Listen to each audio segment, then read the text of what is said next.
Hello friends, कैसे हैं आप सभी। Welcome back my YouTube channel Rafale educational hub. Friends, मैं आप सभी के लिए UP TET, C TET, super TET के लिए सीडीपी की तैयारी करा रही थी और आज मैं आप सभी के लिए सीडीपी का एक बहुत इंपॉर्टेंट टॉपिक लेकर आई हूं और उस टॉपिक का नेम है एनसीएफ 2005। एनसीएफ का फुल फॉर्म है फ्रेंड्स नेशनल करिकुलम फ्रेमवर्क 2005, जिसे हिंदी में राष्ट्रीय पाठ्यचर्या रूपरेखा कहते हैं। तो यदि फ्रेंड्स आप हमारे चैनल पर नए हैं तो हमारे चैनल को सब्सक्राइब करें और साथ ही साथ बेल आइकन को भी प्रेस करें, जिससे हमारे नोटिफिकेशन आपको सबसे पहले और समय से प्राप्त हो सके। तो चलिए फ्रेंड्स, स्टार्ट करते हैं आज के टॉपिक एनसीएफ 2005 को। इस टॉपिक से फ्रेंड्स जितने भी इम्पोर्टेंट पॉइंट्स बन सकते थे वो सभी मैं आपके लिए इस वीडियो में लेकर आई हूँ। तो आप सभी इस वीडियो को पूरा कंप्लीट देखें, जिससे कि आपका एनसीएफ 2005 से एग्जाम में कोई भी क्वेश्चन आता है तो वो आपका छूटे नहीं। एनसीएफ 2005 पाठ्यक्रम अंग्रेजी के करिकुलम हिंदी का रूपांतरण है। करिकुलम शब्द की उत्पत्ति लैटिन भाषा के क्यूरेयर शब्द से हुई है, जिसका अर्थ होता है रेस कोर्स अर्थात दौड़ का मैदान। नेक्स्ट पॉइंट है कि पाठ्यचर्या वह दौड़ का मैदान है जिस पर बालक उद्देश्यों को पाने के लिए दौड़ता है। एनसीएफ 2005 को प्रोफेसर यशपाल शर्मा की अध्यक्षता में तैयार किया गया था। और एनसीएफ 2005 की सचिव कौन थी? तो सचिव थी फ्रेंड्स श्वेता उत्पल थी। यही क्वेश्चंस आपसे एग्जाम में पूछता है, इसीलिए मैंने सिर्फ आपके लिए पॉइंट्स, जो इम्पोर्टेंट पॉइंट्स हैं वही लेकर मैं आपके सामने आई हूँ। और एनसीएफ 2005 की भाषा का अशुद्धियों को दूर करने का कार्य किसने किया था? नामावर सिंह ने किया था। नेक्स्ट पॉइंट है कि एनसीएफ 2005 का निर्माण रविंद्रनाथ टैगोर के निबंध सभ्यता एवं प्रगति के अनुसार हुआ था। ये क्वेश्चंस काफी बार एग्जाम में पूछा जा चुका है कि एनसीएफ 2005 का निर्माण पहले तो पूछता है किसके अनुसार किया गया, तो रविंद्रनाथ टैगोर के अनुसार, या फिर वो पूछता है कि रविंद्रनाथ टैगोर के किस निबंध के अनुसार किया गया है, तो वो आपको याद रखना है सभ्यता एवं प्रगति के अनुसार। नेक्स्ट पॉइंट है कि एनसीएफ 2005 का निर्माण करने हेतु प्रोफेसर यशपाल के नेतृत्व में एक संचालन समिति का गठन किया गया था। नेक्स्ट पॉइंट है कि संचालन समिति में 35 सदस्य थे और एनसीईआरटी के इसमें 3 सदस्य शामिल थे। इस प्रकार एनसीएफ में कुल 38 सदस्य थे। अब आपको ये ध्यान होना चाहिए कि एनसीएफ में वो टोटल सदस्य पूछ रहा है या फिर अलग अलग पूछ रहा है। यदि वो खाली आपसे पूछता है संचालन समिति में कितने सदस्य, तो 35, एनसीईआरटी के कितने सदस्य शामिल थे, तो 3, और एनसीएफ 2005 में टोटल सदस्य 38 थे। एनसीएफ 2005 का निर्माण किसके द्वारा किया गया था? तो एनसीएफ 2005 का निर्माण मानव संसाधन विकास मंत्रालय द्वारा किया गया था। एक और पॉइंट है फ्रेंड्स कि एनसीएफ 2005 का अनुवाद संविधान की 8वीं अनुसूची में दी गई भाषाओं में भी किया गया है। नेक्स्ट पॉइंट है कि एनसीएफ 2005 के निर्माण की स्वीकृति CABE द्वारा की गई। अब CABE इसकी फुल फॉर्म क्या है, इसे जान लेते हैं। तो इसकी फुल फॉर्म है central advisor board of education. तो CABE द्वारा एनसीएफ 2005 के निर्माण की स्वीकृति दी गई। नेक्स्ट पॉइंट है कि एनसीएफ 2005 का निर्माण NCERT द्वारा किया गया है। नेक्स्ट पॉइंट है कि एनसीएफ 2005 की समय समय पर परीक्षा NCERT द्वारा कराई जाती है। निर्माण भी एनसीएफ 2005 का NCERT द्वारा हुआ है और समय समय पर जो परीक्षा कराई जाती है वो भी NCERT द्वारा कराई जाती है। नेक्स्ट पॉइंट है कि एनसीएफ 2005 में बताया गया कि प्राथमिक स्तर पर शिक्षा मातृभाषा में दी जाए। ये भी आपके लिए काफ़ी इंपॉर्टेंट टॉपिक है। यदि फ्रेंड्स आप चाहें तो इस पूरे टॉपिक को नोट डाउन भी कर सकते हैं, जिससे कि आपको सारे क्वेश्चंस क्लियर हो जाएं और अगर एग्जाम में एनसीएफ 2005 से रिलेटेड कोई भी क्वेश्चंस आता है तो वो आपका छूटे नहीं। नेक्स्ट पॉइंट है कि एनसीएफ 2005 शिक्षण के लिए त्रिभाषा सूत्र पर जोर देता है। अब त्रिभाषा सूत्र पर जोर देता है तो कौन कौन सी हैं वो 3 भाषाएं? पहली है आपका मातृभाषा या स्थानीय भाषा। नेक्स्ट है आपका राष्ट्रीय भाषा, और राष्ट्रीय भाषा क्या है हमारी? तो हिंदी है। थर्ड है इसमें अंतर्राष्ट्रीय भाषा, और अंतर्राष्ट्रीय भाषा कौन सी है? तो ये है अंग्रेजी। तो एनसीएफ 2005 ने शिक्षण के लिए केवल 3 भाषाओं पर जोर दिया है। नेक्स्ट क्वेश्चन है, नेक्स्ट पॉइंट है कि एनसीएफ 2005 का निर्माण 22 भाषाओं में किया गया है। कितनी भाषाओं में किया गया है निर्माण? 22 भाषाओं में, लेकिन 17 राज्यों द्वारा इसे स्वीकार किया गया है। ये भी आपको ध्यान रखना है। एनसीएफ 2005 का निर्माण तो 22 भाषाओं में किया गया है और 17 राज्यों द्वारा इसे स्वीकार किया गया है। नेक्स्ट पॉइंट है, ये भी काफी इंपोर्टेंट पॉइंट है कि एनसीएफ 2005 में करके सीखने के नियम पर बल दिया गया। इसमें बताया गया कि बच्चे को आप ऐसा नहीं है कि पहले ही बता दें, आपको बच्चे को एकदम खुले वातावरण में छोड़ना है और उसको करके सीखने पर बल देना है कि बच्चे के सामने यदि कोई प्रॉब्लम है तो पहले वो उसे करे, मतलब अपनी तरफ से ही कोई सुझाव ढूंढे, अपने आप कोशिश करे कि वो प्रॉब्लम को सॉल्व कर सके। यदि उसके बाद भी वो नहीं होती है तब आपको बताना है। तो पहला इन्होंने बल दिया है कि करके सीखने के नियम पर बल, कि बच्चा अपने आप करके खुद सीखे, क्योंकि यदि बच्चा खुद करके अपने आप कोई भी चीजें सीखता है तो वो जो ज्ञान होता है उसका वो स्थायी हो जाता है। इसीलिए इन्होंने करके सीखने के नियम पर बल दिया है। नेक्स्ट है, एनसीएफ 2005 में 2 सूत्रों पर जोर दिया गया है। अब कौन कौन से हैं ये 2 सूत्र? तो इसमें पहला है ज्ञात से अज्ञात की ओर। तो इसका मतलब क्या है कि यदि बच्चों को हमें कोई भी चीज पढ़ानी है, कोई भी टॉपिक पढ़ाना है, तो पहले हम बच्चों को उस टॉपिक से रिलेटेड वो चीज बताएं जिन्हें वो जानते हैं। जैसे हमें मान लो बच्चे को फोटोसिंथेसिस की प्रोसेस बताना है, तो पहले हम क्या करेंगे? पहले हम उसको एक पेड़ के बारे में बताएंगे। क्योंकि बच्चा पेड़ को जानता है। बच्चा जानता है कि ये पेड़ की पत्तियां हैं, ये फूल है, ये तना है, या पेड़ में जड़ भी होती है, तो ये सारी चीजें बच्चा जानता है। तो ये होगा ज्ञात। अब इन्होंने बोला है कि ज्ञात से अज्ञात की ओर। अब इसको ही हम समझाते हुए, बच्चे को ध्यान में रखते हुए ही पेड़ को, उसके बाद हम पूरा फोटोसिंथेसिस का प्रोसेस बताएंगे, जिससे कि बच्चों को सीखने में थोड़ा आसानी होगी और वो अच्छे से समझ सकेंगे या सीख पाएंगे।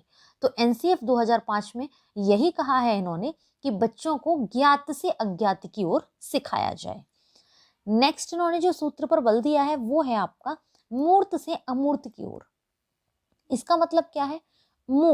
मूर्त हम उन चीजों को कहते हैं फ्रेंड्स जो हमारे सामने, हमारी आंखों से हमें दिखाई देती है, वो क्या है? मूर्त चीजें हैं।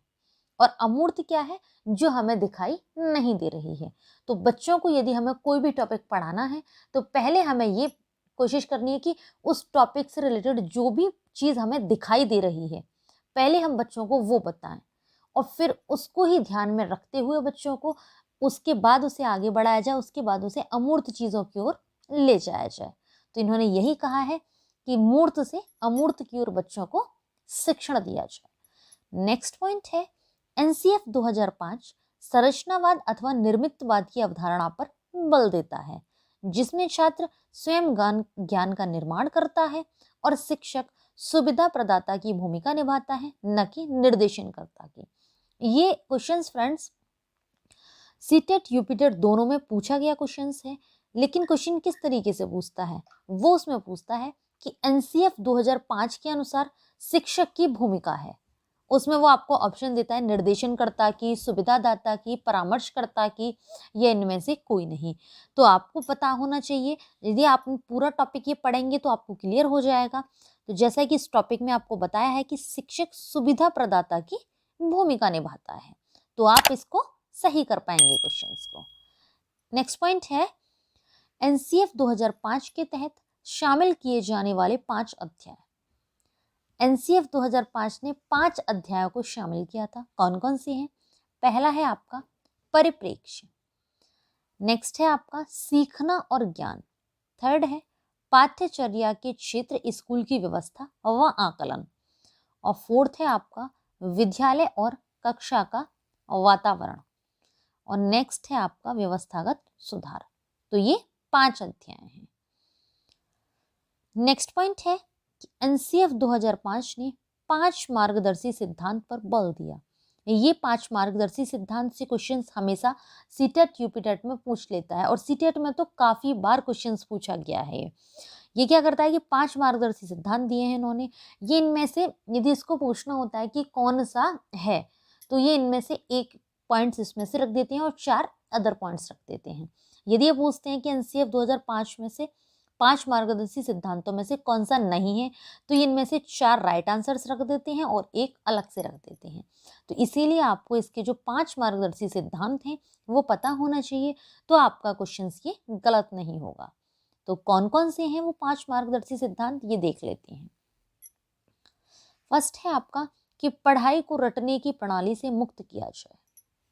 मतलब ये है कि बच्चे को यदि आप पढ़ा रहे हैं तो उसे पढ़ाई इस तरीके से कराई जाए कि बच्चे के वो मस्तिष्क में स्थायी हो जाए या वो समझ सके। ऐसा नहीं है, उसको रटाना नहीं है हमें, क्योंकि रटंत प्रणाली से मुक्त किया जाए या रटने की प्रणाली से मुक्त किया जाए।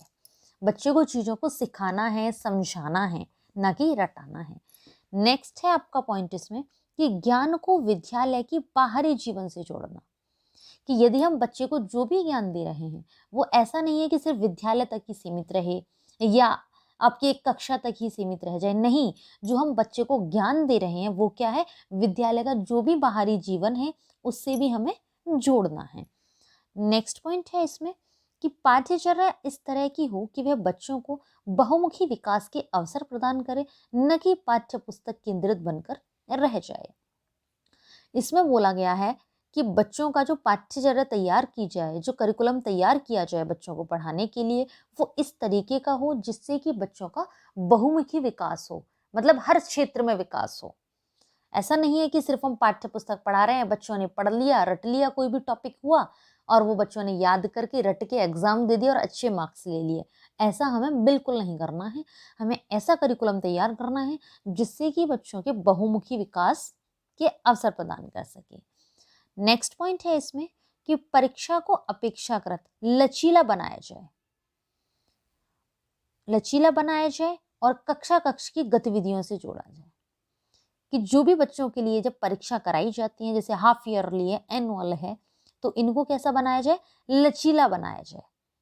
और जो परीक्षा है उनको जो कक्षा कक्ष की जो गतिविधियां होती हैं, जो एक्टिविटीज होती हैं, उनसे जोड़ा जाए। नेक्स्ट पॉइंट है इसी में पांचवा पॉइंट है ये कि बच्चों में एक ऐसी अभिभावी पहचान का विकास हो जिसमें लोकतांत्रिक राज्य व्यवस्था के अंतर्गत राष्ट्रीय चिंताएं शामिल हो, अर्थात जिम्मेदार नागरिक बन सके। इस पूरे पॉइंट्स में फ्रेंड्स इसने ये बोला है कि बच्चों को हमें ऐसी शिक्षा देनी है कि जिससे कि एक तो वो समाज में अपनी पहचान बना सके, दूसरा है कि वो एक जिम्मेदार नागरिक बन सके। ये इस पॉइंट्स में बात कही गई है। नेक्स्ट पॉइंट है आपका 24 कि एनसीएफ 2005 में 4 मुख्य विषयों को सम्मिलित किया गया है। अब वो कौन कौन से 4 मुख्य विषय हैं? तो पहला विषय है उसमें आपका भाषा, दूसरा है आपका गणित, तीसरा है सामाजिक विज्ञान और चौथा है आपका सामान्य विज्ञान। तो एनसीएफ 2005 में 4 मुख्य विषयों को सम्मिलित किया गया, भाषा, गणित, सामाजिक विज्ञान और सामान्य विज्ञान। नेक्स्ट पॉइंट है 25 नंबर है कि एनसीएफ 2005 के अंतर्गत बालक बालिकाओं में सामाजिक गुणों का विकास करने के लिए सामाजिक अध्ययन में राजनीतिक विज्ञान, इतिहास, अर्थशास्त्र, भूगोल विषयों को शामिल किया गया है। नेक्स्ट पॉइंट है आपका कि एनसीएफ 2005 में 4 क्षेत्रों को भी जोड़ा गया जो निम्न है। कौन कौन से 4 क्षेत्र हैं? पहला है कार्य, सेकंड है आपका कला एवं पारंपरिक दस्तकार्य, थर्ड है आपका स्वास्थ्य एवं शारीरिक शिक्षा और फोर्थ है शांति एवं योग। नेक्स्ट पॉइंट है कि एनसीएफ 2005 में शिक्षा संबंधी उद्देश्य निम्न प्रकार है। तो कौन कौन से हैं शिक्षा संबंधी उद्देश्य, इन्हें भी देख लेते हैं। तो फर्स्ट है आपका कि बालकों को सामाजिक बदलाव के लिए तैयार करना। हमें बच्चों को इस तरीके से शिक्षा देनी है कि हमारी जो शिक्षा है वो इस उद्देश्य से दी जाए कि वो बच्चे क्या कर सकें, सामाजिक बदलाव कर सकें, सामाजिक बदलाव के लिए तैयार रखना। नेक्स्ट है आपका कि प्रजातांत्रिक प्रक्रिया में भागीदारी की निवृत्ति, कि जहां पर भी प्रजातांत्रिक की प्रक्रिया हो तो वहां पर क्या कर सके बच्चा, अपनी भागीदारी दे सकें, तो अपना अच्छे से अच्छा दे सकें। नेक्स्ट है आपका कि दूसरों की भलाई तथा भावनाओं के प्रति संवेदनशीलता, कि बच्चों को ऐसी शिक्षा दी जाए कि जिससे क्या कर सके, यदि कोई व्यक्ति परेशानी में है या कोई भी व्यक्ति किसी भी मुसीबत में फंसा हुआ है तो वो उसकी अच्छा व्यक्ति है, वो तो उसकी भलाई कर सके तथा उसकी जो भावनाएं हैं उनको वो समझ सके, भावनाओं के प्रति संवेदनशील हो सके। ऐसा हमें बच्चों को शिक्षा देनी चाहिए, ऐसा उद्देश्य होना चाहिए।